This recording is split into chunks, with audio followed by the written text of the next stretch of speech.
Welcome to Conversations with Tom Shorkey. Conversations explores the past, the present, and the future of the communities in which we live through the eyes of interesting individuals. Now let's join our host, Tom Shorkey. Welcome to Conversations. I'm Tom Shorkey, your host for today's program. Today we're going to explore the revitalization of downtown Marine City. A real happening has occurred there over the last 5 or 8 years. With us today, our guest is one of the pioneers bringing Marine City to the forefront. Marine City, if you haven't visited in the evenings, is reminiscent of Charlevoix, Michigan at peak tourist season. It's tough to find a parking place. There's a lot of activity and a lot of action. With us today to talk about what's going on in Marine City is Todd May. Welcome, Todd. Thank you, Tom. Now, Todd, we're going to talk about Marine City, and we're going to talk about candy and ice cream and a whole lot of other things that have gone on down there. But for our listeners watching at home who may not know who you are, tell us where you grew up. I grew up right downtown Marine City. So you're a Marine City kid. I am a Marine City kid, born and raised. But you weren't there for your whole adult life. I actually left for a while. I worked in different places. I worked for Charlie's Crab for a long time. Got to travel around with them. Well, let's talk about that for a minute. Now, for our listeners, Todd is the owner of the Sweet Tooth in Marine City, which is a ice cream, candy emporium, party central. If you have a specialty party you want to have people involved with. And it started in a small building on the east side of downtown Water Street, and you've recently moved across the street to a larger facility. That is correct. But before we get to that, you graduated from Marine City High School. 1982. And you were going to be rich and famous in the hospitality industry, and give us a little bit of some of the jobs you had along the way. Well, I started off actually at McDonald's my sophomore year of high school, and in 1984 I went to work for the River Crab in St. Clair. And what kind of role did you have at the Actually, Crab? it was just a waiter in the beginning. So I moved up the ranks, became the head waiter, and then I became a corporate trainer for them, and then toured around the United States with Charlie's Crab, teaching people the POS systems and just doing some training for all the different restaurants around the United States. POS system for our listeners. It's a point of sale system. All right, great. Charlie's Crab is kind of all over the country for the most part, aren't they? How many years did you actually do with the Muir organization? With the Muir organization, I worked for them from 84 to 97. And with that, it seems like somebody who's all over the United States, specializing in restaurants, dining, resorts, that coming back to your hometown and opening up a shop. How did that transition occur? Well, the last place I was at was Charlie's Crab in Grand Rapids, and I was a manager there, and I had a job opportunity to come back to the Marine City, St. Clair area through Meritage Hospitality, which took over the St. Clair Inn and Thomas Edison Inn back in the late 90s. Oh, okay. So they offered me a job, asked me if I knew where Marine City or St. Clair was, and I said, sure, I'll be going back anytime you want to. So I came back home with them. So. And then how long were you with them? And I was with them until 2001, and then I went to the Concord Inn. It was the Best Western Concord Inn in Clinton Township. Opened that up with them in the hotel industry. I was the sales coordinator for the 3 hotels. And when did you get the idea to I was into the forced. candy business? I was forced in the idea How of the candy did you business. get forced into In that? 2009, I had lost my job in February of 2009 when the recession hit. So I took that time, reflected on what I really wanted to do. Nobody was hiring in my industry, in the hotel and food service industry. So my mother was ill at that point, so I took the summer off, helped my dad with my mom, and then in the September of 2009, I needed to get a job. I had a house payment that I needed to pay, so I researched and figured out what was still working with the recession and a candy store. came up online, and I'm like, I can do that. So I decided to take all my extra money that I had, a lot of my dad's also, and open the candy store.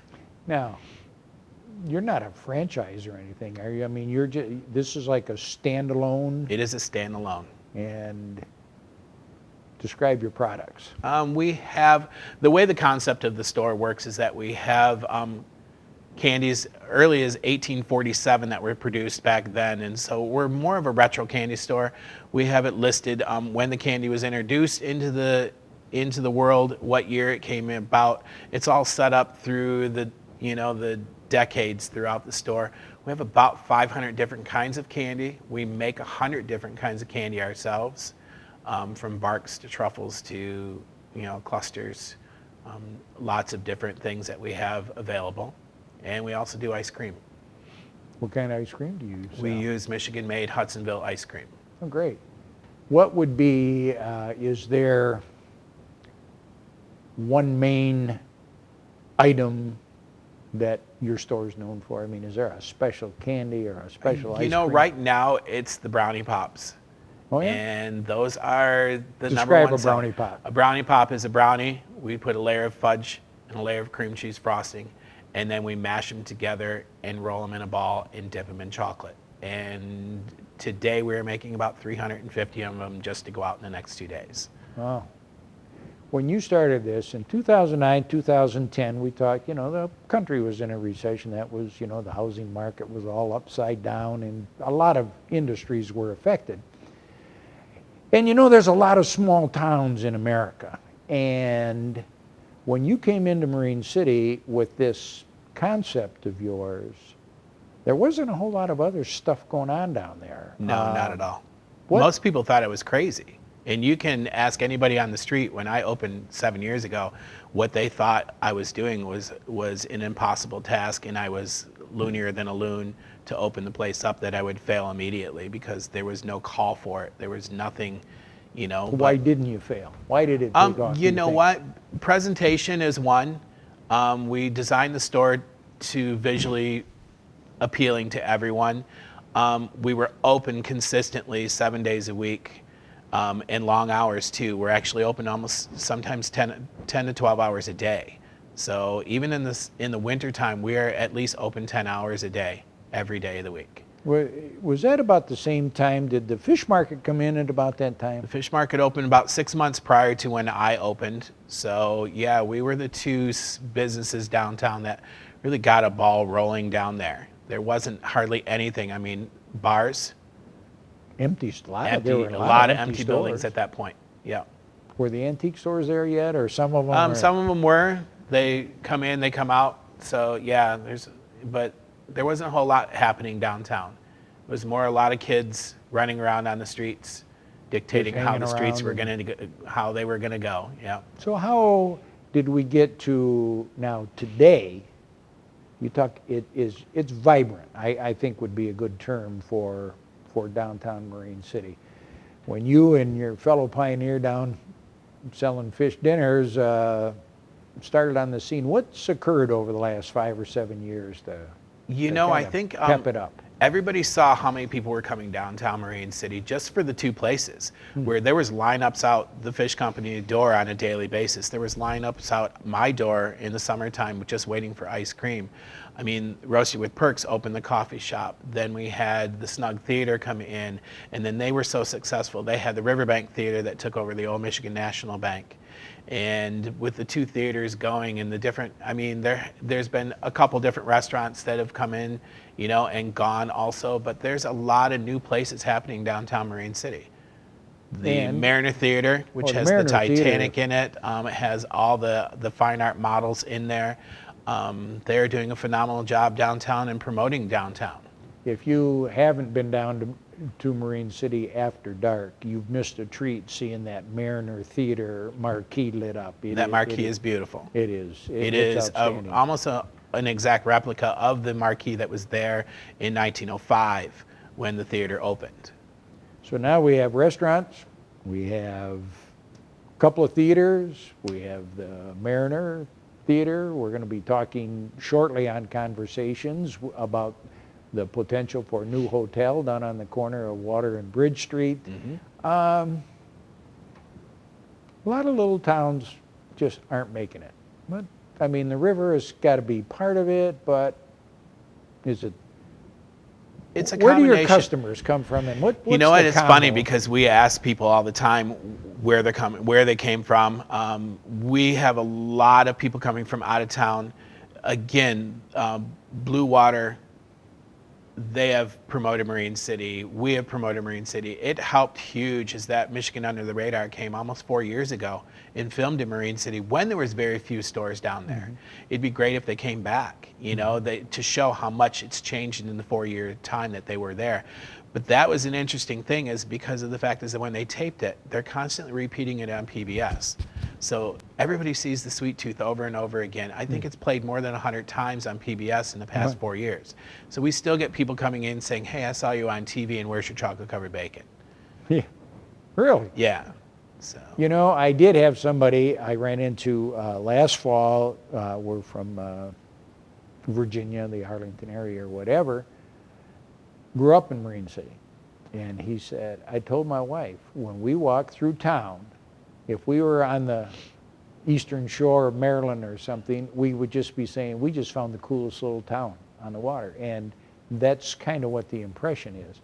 Is your, how about the ferry? Is that's got to be a positive effect? It brings, you know, there's not much. When you go across to Sombra, there's not technically a downtown area for them either. And you have to go to Wallaceburg or to Sarnia to have that shopping and downtown feel.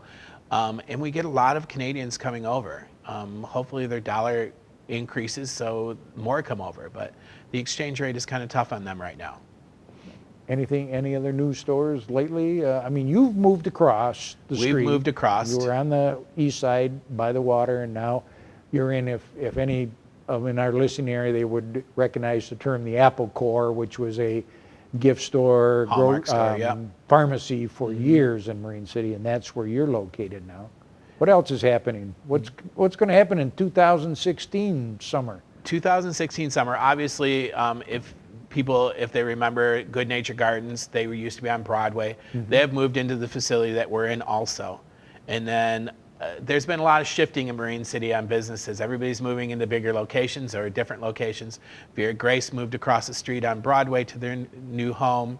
And then the new Lazy Llama is into the old Vera Grace place, which is a very cool home things in there, different unique items. And then there's another store opening on the corner of Broadway and Main Street. The old church has resold furniture and fine arts in interesting. Very interesting things from in all there. over the Yeah, country, so there's a lot of very cool things happening downtown right now. All right, what's the driving force? The restaurants, the theater, the Titanic, or the candy and ice cream? I would like to say it's the candy and ice cream, but I think it's a combination of all of us together. And what's really cool down there is that we all work together. We all promote each other all the time. I mean, if you're in line at the fish company waiting for your reservation, they tell you to walk down the Sweet Tooth and pick out dessert. You know, go and shop or something that your table will be ready soon. But we all work well together. I mean, in conjunction with the Riverbank Theater and the Snug, I am there for every single performance selling candy. We are the concessions for the theater.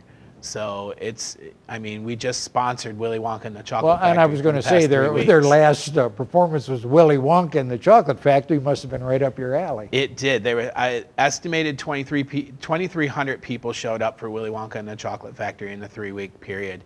And we wrapped more than 2,500 candy bars in Wonka wrappers and sold them in that 3-week period also. So we gave away golden tickets. Everybody was getting $5 gift cards. We promoted the show. We promoted our business all at the same time. It was a little crazy. How many employees do you have to keep up with this? You know, 7 years ago I started with myself and one person that worked on Mondays. Now I'm up to 13 employees. Wow. One is full-time. In the summertime, at least 10 will be full-time, but everybody else is part-time at this point. So it's hard to get rid of my staff. They just stay forever too, which is kind of nice. I hope you have a rule because, you know, the You don't want to have to weigh them before they start the summer season and after working around your candy. Well, you know all what? Summer. The thing is that you kind of get sick of eating candy after a while. Yeah. Believe it or not, you're done with it after a while. So. Who's been influential in your life, Todd? You know, there's a few people. There was a few teachers in school that were very influential to me. You know, even when I started off at McDonald's, Gunnar Schultz was the owner of the McDonald's. Mm-hmm. He taught me the work ethic. You know, at McDonald's, he taught us how to work and to get paid. You know, and you know, you have to work to get paid. It's not always easy work. And, you know, I had a couple very nice people. Chuck Muir was one of my influences, you know, where he was a great businessman. And the different hotels that I worked in also, there was a lot of people. So. Well, you worked in the big corporate world. You worked for others, and now you work for yourself. What's the big difference in your life between what you did for 15 or 20 years to what you've done for the last 7 or 8? What's the big difference? My boss is meaner Yeah, because I'm my boss. So, but yeah, it's the difference is you know, for me it's more self-satisfying that I see the growth that I've done on my own versus helping somebody else out, you know, on growing their business, which is great. But I'm growing my own business now, and I can see the expansion that I'm doing. More ways than one, stomach and business. But yeah, I see it's very satisfying to see my success, and it shows, you know, through people coming in and really, I'm kind of respected in the town right now. And you know, back when I was a kid, there was a gentleman called Luke Mannion. He had Luke's on Broadway. The dry dock or whatever. Yeah, the dry dock and Luke's. And you know, I'm 52 years old, and I still remember old man Luke. And I, in the future, want these little kids that are coming through my store in 50 years, when I'm gone, I hope at 102 I'm gone, but I want them to say, do you remember Mr. Todd at the candy store when he had the candy store here in Marine City? Hopefully the candy store is still going on at that point, but you know, it's kind of cool that we remember old man Luke. You remember him because you grew up in Marine City, you know, so it's kind of like I want to be Luke. That's a great statement. What message, you know, our listening audience from south of Marysville to Algonac, out to I-94, plus anybody's got a computer can tune into watchctv.org. If there's a message you wanted to convey about visiting downtown Marine City, what would you tell people that have never been down there? You know, it's that hometown feel. We didn't tear down downtown Marine City like other places in the area did. There's not many downtowns anymore that have the old authentic buildings down there. We have 1,000-foot freighters going by every day in blue water. You know, it's just, people will come up and they will see a freighter go by and they're in awe of the freighters because they don't see them in Rochester going down the street. You know, it's a different atmosphere altogether. And I think every single business down there goes above and beyond what people expect. So it's a nice atmosphere. Everybody's pretty friendly, you know, and we go above and beyond their expectations. Do you have a organization of the downtown businesses or the chamber, or is it just a loose knit, we're all in this together? You know, we don't have an official organization down there. We do have the Chamber of Commerce, which does great promotions for us right now and everything else. But I think it's just more of the camaraderie between all of the business owners down there that just promote each other all the time. What's 10 years from now, where and what is Todd May doing? 10 years from now, Todd May would love to be retired, but I doubt that highly. We do have aspirations to open a few more stores within the next couple years also. We've had a couple inquiries, you know, in different areas to do it. I'd like to stay local.